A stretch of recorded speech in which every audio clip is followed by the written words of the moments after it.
mo pa rin talaga na sindikato sila eh. Kasi kontrolado nila yung buong gobyerno. O, panoorin nyo itong banat ni Mike Defensor, napakaganda ho. It is correct, nung pong kay Erap Estrada, nagkaroon po tayo ng problema noon. In fact, if you look at the case of Vice President Erap Estrada and kung JV, ang lakas yung main group na lumaban at the time, ang kaso po ni President Estrada was 4 billion pesos. Ang actual case niya dun sa supposed corruption was 150 million pesos. And si Pangulong Estrada nilitis dito sa ating bansa. Dito po ikinulong, dyan po sa veterans where he had a hospital arrest. And then later on, he was convicted and given a pardon by President GMA. Nung si President GMA naman po yung nakulong, ang kaso niya was a 50 million budget of the 360 million intelligence funds of the PCSO. I'm not particular about the case. Pero yun po, parang nagkaroon lang ng note si President GMA na something like okay, GMA, and then for that, yung pong sa maliit na aksyon na yon ay nagkaroon po siya ng kaso, dito po siya nilitis, at again, ikinulong po siya dyan sa may veterans. And later on, yung po ay na-dismiss yung mga kaso sa kanya. Dito sa nakikita natin, una yung kay Pangulong Duterte, si Pangulong Duterte ay ikinulong sa labas ng bansa. Imbis na dito litisin sa Pilipinas, dito nila kasuhan, inilabas nila ng ating bansa. And ako nagtataka kasi nga, bakit mo isasubject ang isang tao, ang isang Pilipino, kung functioning naman yung court mo? Kung gumagana ang iyong mga korte, kung merong kang batas. Nakita na natin sa dalawang pangulo yan na nangyari at nagkaroon ng malinaw na paglilitis. Bakit dito sa pangulong to, kailangan nilang kidnapin, and I'm using the term state kidnapping, at ilabas ng ating bansa. More importantly, ngayon ko lang nakita kami ni Kong JV, nasa Kongreso, ang ganitong klaseng korupsyon, organisado. Yung leader mo mismo, ang Pangulo ng Republika ng Pilipinas. Yung henchman niya o yung bataan niya, ang speaker ng ating House of Representatives o si Speaker Martin Romualdez. At ang kumakamada at nag-aayos ng kabuong budget ay si Saldico, Chairman ng Committee on Appropriations. Sabi nila, si Saldico ang mastermind. Sabi nila, si Saldico ang ulo o siyang pinuno ng korupsyon dito sa ating bansa. Ngayon, nagsalita yung 18 Marines. Nagsalita si Godesa. Tao ni Saldico. Galamay ng sinasabi nilang pinuno ng korupsyon, pero sinasabi nila nagsisinungaling. Ayaw nilang tanggapin ang mga sinasabi. So ito yung binibigay ko at nilalahad ko sa inyong lahat. At nagpapasalamat ako sa pagkakataon for Kong JV to have invited me and si Mr. Rivera for have invited me here. Ang ikinalulungkot ko lang ay hindi ako nakapag-quote dahil mas mukhang congressman si Kong JB sa akin. Mas mukhang ako nag-i-interview sa kanya. Salamat po. Magandang umaga sa inyo lahat. You know, the character of Secretary and Congressman Mike Defensor is that if you give him a microphone, it is impossible to know when he will stop. Talagang magaling siya magpaliwanag. Now, I'd like to go one by one through the comments that you made, Kong Mike, no? Number one, do you really believe in your bones, that former President Rodrigo Duterte would have his day in court here in the Philippines? Do you believe that? And how? Una ho, alam nyo, the administration made a fatal mistake. Sometime November, they conducted their own survey. Ang sabi nila, bumabagsak na ang ratings ni Pangulong Duterte, the Duterte family in general, VP Sara in particular. Anong ginawa nila? Inimbitahan nila sa Senado si Pangulong Duterte. Tumaas yung rating. Inimbitahan nila sa Kongreso. Tumaas ulit ang rating, lalong tumaas. Nung kinidnap nila, lalo pang tumaas. Now the question is, do you believe we will have a fair trial? Yes, because there is already a precedence. Nangyari na yun kay Erap at the height of his popularity. Mabigat ang ratings ni Erap when he was ousted, when EDSA 2 happened. At doon nangyari na po kay GMA. Na si GMA, as you well know, till the end of his term, had control of the government, control of the armed forces, control of the police. Pero again, it's a question of justice. Ang tingin ko, dapat sa ganong sitwasyon, walang politika, walang sinasabing sinong hawak mo, filean nyo ng kaso, ikulong ninyo. Kung nakikita nyo, o talagang ang kaso, ay dapat siyang makulong. The difference, however, Mike, is that nobody charged Duterte in the courts here. Is that Yun correct? na nga Wala namang naghabla sa kanya dito eh. And then the next question is, meron bang judge or justice ng Sandigan Bayan? But he was no longer then an official of the land, so most likely RTC na lang yan. Kamukha ni GMA, di ba? RTC lang yung nag-issue ng warrant against GMA, no bail. Do you think there will ever be a judge in the Philippines who can issue a warrant of arrest for no bail against President Rodrigo Duterte? Medyo nakakatakot siya di ba? Alam nyo, ho, yung sinasabing bakit walang nagkaso dito, ako din nagtataka. Gumastos sila ng bilyon-bilyon o milyon.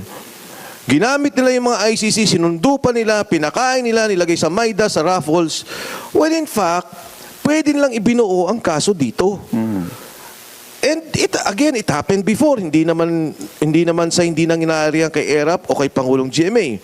Mag-i-issue ba ng korte ng warrant? Sa palagay ko, kung may sapat na batayan, kahit sinong korte, mag-i-issue ng warrant. Partikular, kung kaya nyo kang kidnapin yung presidente, gamitin ang sandataang lakas, gumamit ng eroplano. Alam mo kung bakit? Let me answer you, yun ang tatanong nga. The only reason na sinasabing baka hindi kaya, bla bla bla, baka hindi kayang i-convict. Pero yung maghabla at mag-issue ng warrant of arrest, kayang-kaya kung gugustuhin. Nagawa nga nilang kidnapin eh. Kidnapin. Eh yung pa kaya mag-issue ng warrant of arrest? Kung dito, ang punto lang kasi, wala kasing basihan.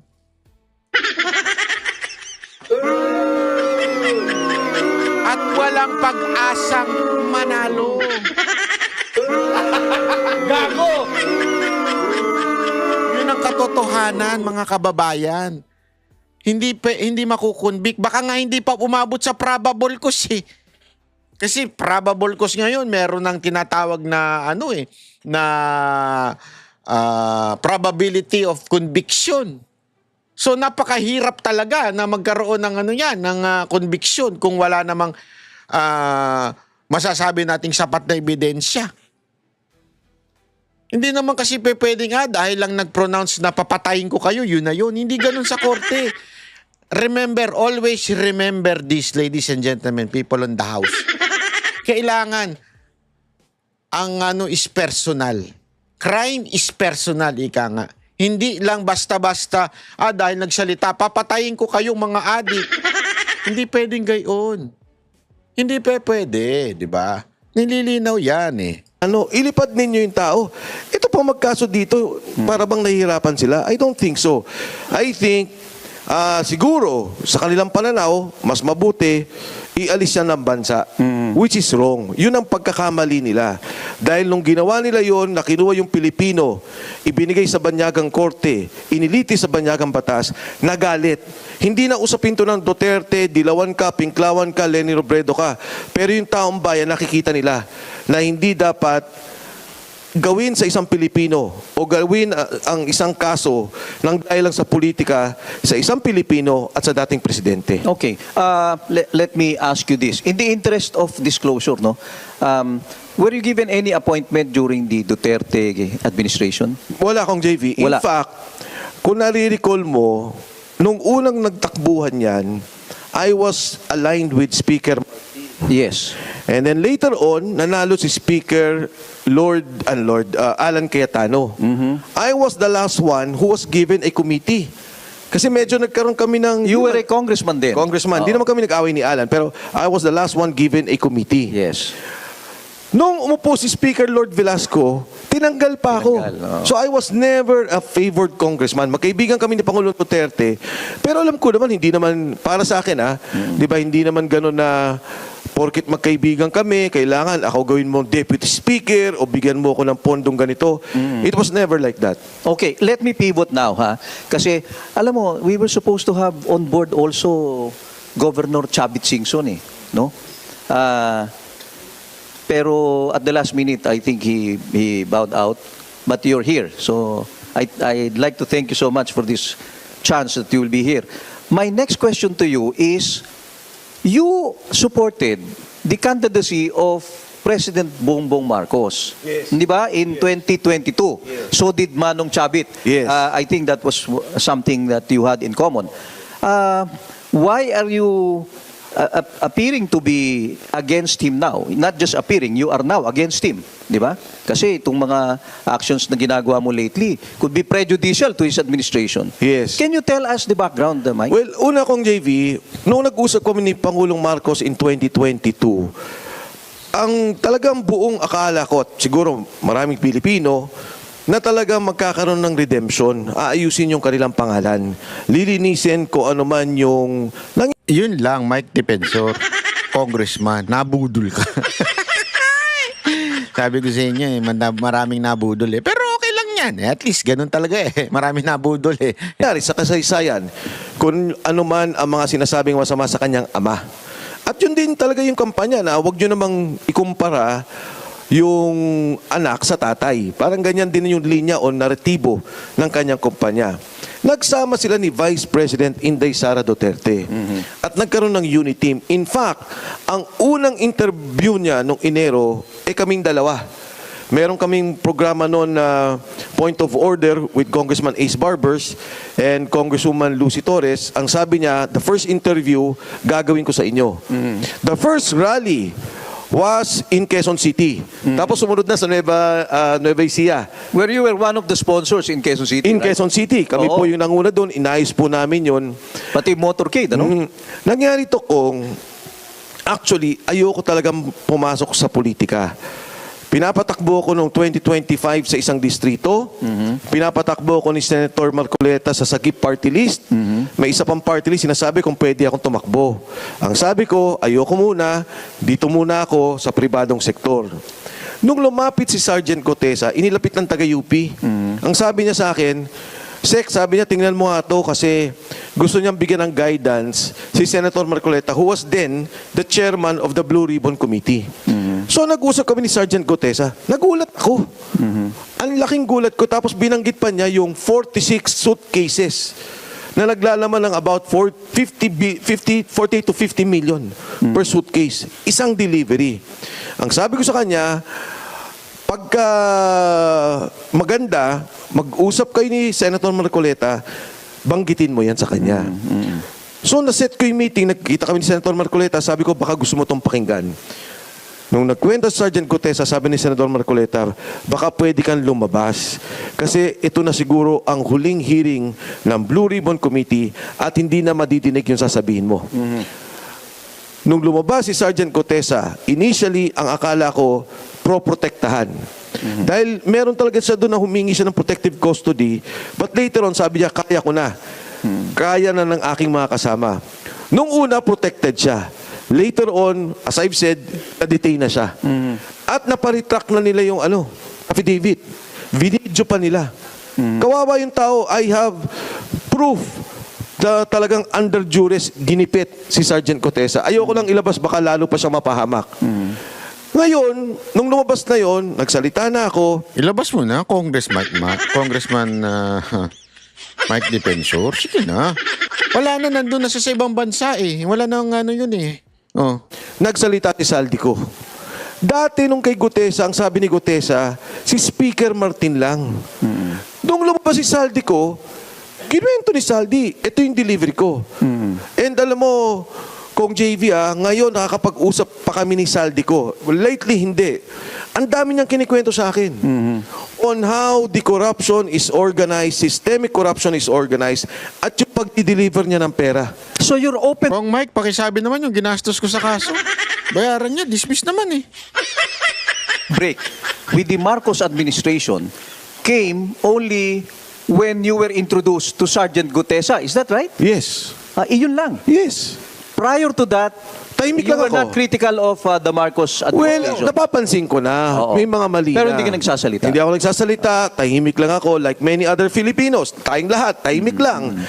Pero nung tinira niya na si Gutesa, yun na, openly. Pero kung Mike, matanong ko lang, do you know where Sergeant Gutesa is right Ang now? huling pagkakalam ko kung JV, ang sabi sa akin ng mga kasama, safe daw siya sa probinsya, sa isang probinsya. kala ko sa ibang So hindi ko bansa. na inalam. Ang sabi nila, okay naman siya. Kasi yun lang naman ang akin eh. Alam mo, syempre, Nasa Ilocos Norte ba?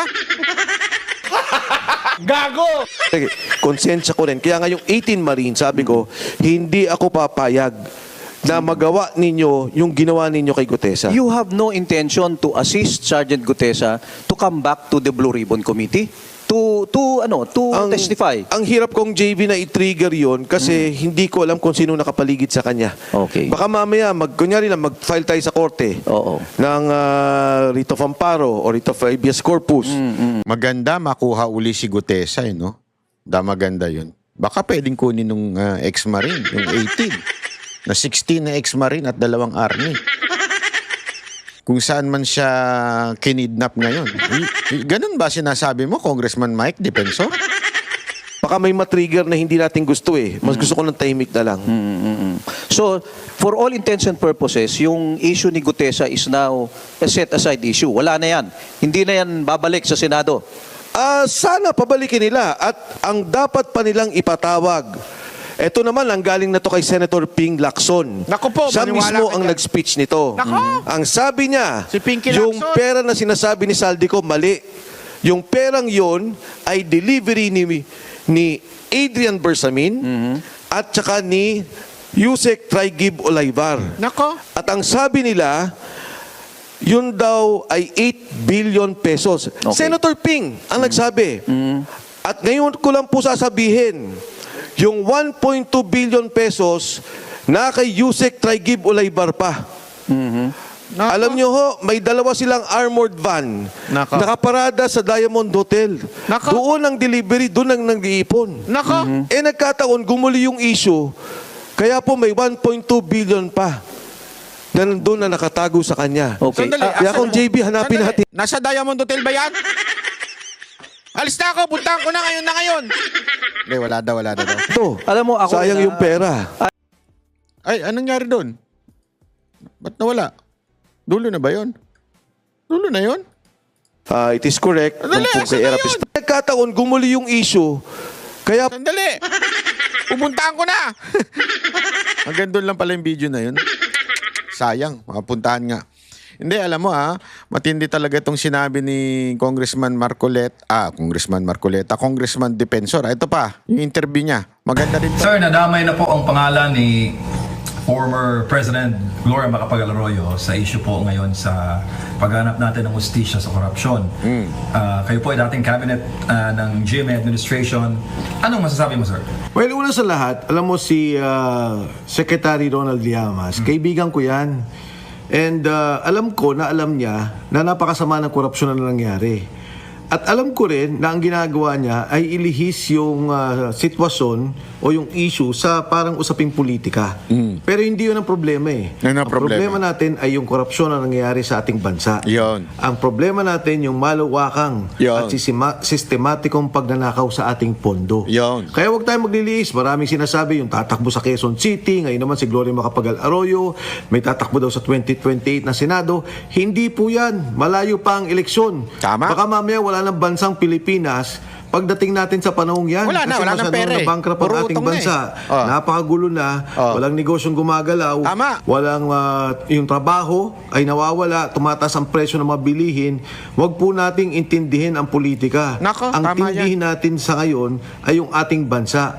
At ang liderato ni Bongbong Marcos na patuloy nakaupo bilang Pangulo ay hindi makakabuti. Yan. Sa ngayon, sa bansang Pilipinas at Nako. sa darating na panahon. Dahil dyan, Sir, susunod parang ka na. timing din yung pagkaugnay sa pangalan ni former President GMA na magtungo naman si former President Gloria sa Davao with VP Sara. Parang, anong tingin mo dun, sir? Wala eh, dahil normal naman yan. Dati pa naman malapit si Vice President Inday Sara kay President Gloria Macapagal Arroyo, dati pa naman magkaibigan yan. In the same manner na magkakaibigan silang lahat. Kasama si BBM, kasama si VP Inday, at si Speaker Gloria Macapagal Arroyo, maging si Speaker Martin Romualdez. So, wag nilang masyadong bigyan ng pakahulugan yung ganon. Kasi, again, ang binabanggit ko rito, yung usapin ng destabilization, di ba? Ngayon, pinag-usapan ngayon yan with the 18 Marines. Huwag nilang ilihis yung issue. Tama. Ang issue dito, may korupsyon tayong nakita. Nakita na yung mga problema sa ghost projects. Hanggang ngayon, sinasabi na si Saldico ang mastermind at maraming dinideliver na pera according to Sergeant Gotesa at according to the 18 Marines. Yan ang issue na kailangan nating sagutin. Yung kay maraming litrato rin naman si Speaker GMA with President Bongbong Marcos. Ang ibig sabihin ba nun, kakampi niya na o tinotolerate niya yung nangyayaring sitwasyon sa ngayon o yung korupsyon dito sa ating bansa? Hindi naman din ibig sabihin niya yun. Siya ay kinatawan ng kanyang distrito. Pag siya'y nakipag-usap kay Speaker Boji D, nakipag-usap kay VP Inday Sara, walang ibig sabihin lahat yan. Kasama yung parte bilang trabaho niya, bilang kinatawan ng kanyang distrito. Pero sir, ano po itong sinabi ni Ombudsman Boying Rimulya na yung maleta scheme daw ay nangyari nung panahon ni former President Digong, Lord Alan Velasco po ang speaker. Sa pagkakatanda po natin, congressman siya noon nung mga panahon na yun, sir. Ako, una sa lahat, ang maganda doon ay ang pag-amin na totoo yun. Kasi ang ayokong mangyari, sabihin lang, hindi totoo yan, walang talagang ganyan nangyari, invento yan ng mga Marines, walang batayan yan. So ngayon, sinasabi, totoo. As to the timeline, kung kay Speaker Lord Velasco, tingnan natin, importante, imbestigahan yung substance o yung kabuang sinasabi ng mga Marino. Hindi lang naman isang delivery yun eh. Ang daming mga binanggit na pangalan, ang daming mga nakita, may mga senador, may mga congressman. So imbestigahan natin lahat at tingnan natin kung ano ang punot dulo ng korupsyon dito sa ating bansa. Pero sir, sabi ng netizens, Duterte na naman. Na naman. Oo. Parang inuugnay lahat sa Duterte. Ay, mabuti nga, di si Auntie Claire ang nagsabi eh. Kasi nasaan ko, si Auntie Claire na naman ang magsasalita. Pero sa akin, kung ano man yung sinasabi nilang politika na naman dyan, kasi pinipilit lang politika lahat ng issue. Ang issue dito talaga may naging nakawan eh. Yun. Diba? Ang issue dito talaga may korupsyon. Ang maganda, sinabi, meron talaga nangyari. May delivery, may hindi ko sinasabi may korupsyon pala ha. May delivery ng pera at si Saldico ang bossing, si Saldico ang pinuno nung sinasabi ng palasyo mismo ng gobyerno sa ngayon na si Saldico ang pinuno ng korupsyon. Maganda, nagsalita yung mga bata ni Saldico eh. Yun na nga eh. Parang ano yan eh, may nakapatay, murder, pang. Sabi lang, yan ang murder, ito nakapatay. Lahat nung kasama sinasabi, ito ho nangyari. Ayaw naman lang paniwalaan, ayaw na sabing totoo. Tsaka, at least sir, yung issue ngayon, pag-uusapan po ng kahit sa barbershop, di ba? Oo. Ng Pilipinas. Oo. Ng masang Pilipino. Interesado po sa issue na ito, Kong Mike. Yes, alam mo, sa mga Pilipino, hindi na to usapin ng korupsyon lamang. Sa panahon natin ngayon, may gera sa gitnang silangan. Sa Middle East, di ba? May gera. Isipin mo kung yung pondong yan, o yung hawak nating pondo sa ngayon, wag na yung nanakaw, ay magamit nating tama. Ayusin yung evacuation, repatriation ng ating mga kababayan. Alam natin sa ngayon, tataas ang presyo ng bilihin. Gamitin ang pondong to, gamitin ang pondo ng gobyerno para ayusin ang pagtaas ng presyo ng mga produkto. Tataas ang presyo ng gas. Gamitin ang pondong to sa paggamit para ayusin ang presyo ng gas. Alam mo, kaya kong buksan ang budget sa ngayon. At kaya kong sabihin, itong mga budget na to, pwede nating i-realign para lamang makita natin yung naging problema o magiging problema na kailangan nating ayusin. Dahil ito, hindi na to simpleng sitwasyon para tayong bumalik sa COVID. May problema tayo. So lahat ng pondo i-realign natin para masagot at para ibsan yung magiging paghihirap ng Pilipino dulot ng gerang nakikita natin sa Middle East. Sir, huli na lang, anong panawagan po ninyo sa mga kinaukulang ahensya ng gobyerno na ang tao po ngayon ay talagang naniningil ng accountability sa issue at ang panawagan po nila ay dalhin sa Senado o sa public discourse itong mga isisiwalat na impormasyon sinasabi ng 18 na former na mga sundalo? Totoo yan. Yung mga nagsalita na yung mga sundalo, maging ang banateros, Malinaw yung kanilang interview. Makikita mo naman yung pananalita eh. Nadamay Walang kami dyan, ah. kagutol-gutol, walang script, simple ang balitaktakan. Tama. May tanong, may Tama. sagot sila, pagpapaliwanag. Tama. Kaya nakikita ng taong bayan, totoo sinasabi nito. Nakikita ng taong bayan na ang mga taong to mga sundalong nagtrabaho lamang. Hindi to kumita sa korupsyon, hindi kontraktor, hindi DPWH, hindi congressman, hindi senador. Ngayon, nakita rin ng taong bayan, nagsalita si Saldico. Sabi ni Saldico, Ano? totoo yan eh. May ganitong pagnanakaw na nangyari. Nagsalita si Senator Ping sa kanyang sariling privilege speech. Ang sabi niya, si Trigib Olay-Barian at si Adrian Bersamin na galing sa utos ni... Okay, tanyo na. Alam mo, consistent eh, di ba? Ito si Congressman Mike Defensor eh. Kaya nga, nakakapagtaka lang eh. Alam mo, ako, ito lang ha. Para sa akin ha, mga kababayan, ikaw na ang humusga. Kung totoo ang sinasabing organisado ang korupsyon, handa ka bang manahimik hanggang ngayon? Kung may mga taong pinipilit patahimikin tulad ni Attorney Baligod, gayon na dinimanda na ni sino ba ito? Si Secretary ng ano ba ito? Si DA Secretary, Department Agriculture Secretary Tio Laurel, dinimanda na yung ex-marine at si Attorney Baligod. Ngayon pinapatahimik na. Handa ka bang baliwalain yan? Dahil sa panahon ngayon, hindi sapat na nakikinig ka lang. Kailangan nag-iisip ka. At mas importante ay yung mahalaga. Labo, no? At hindi, totoo. Ang mas importante, nagsasalita ka. Kaya gusto ko marinig ka. Ha? Banateros, gusto ko kayo marinig. Comment mo sa baba ang iyong opinion. At kung may alam ka pang impormasyon, ilapag mo na dyan. Dito tayo nagbubuo ng katotohanan. Kung ayaw mong ma-miss ang mga ganitong klaseng content, isubscribe mo na yan. Pindutin mo na rin yung bell para anytime na may video si Banat Bay, updated ka sa bawat revelasyon. At kung tingin mo dapat itong malaman ng iba, ishare mo din. Dahil tandaan mo, ang katotohanan, hindi tinatago, pinapalaganap yan. Yun. Ako po si Banat Bay, ha? Walang ligtas ang mga animal sa lipunan. Tayo ay magpapahayag lamang ng katotohanan. Maraming salamat po. Kita-kita ulit tayo sa susunod na video. Kami ang boses ng masa, hindi natatakot. Katotohanan lang, di kami nalulunod. Walang bahid ng sismis, lahat ay totoo.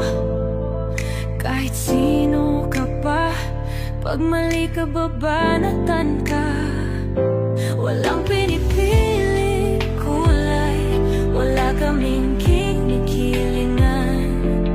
Basta para sa bayan, kami lalaban.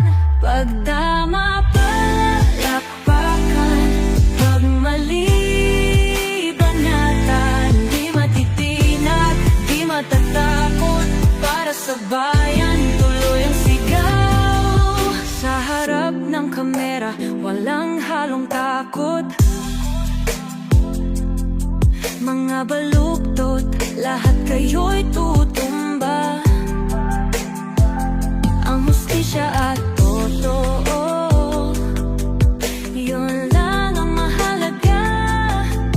Kahit sinong harang, di kami matitinag. Walang pinipiling kulay, wala kaming kinikilingan.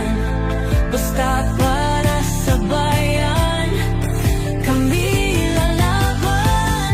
Pag tama palapakan,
kita.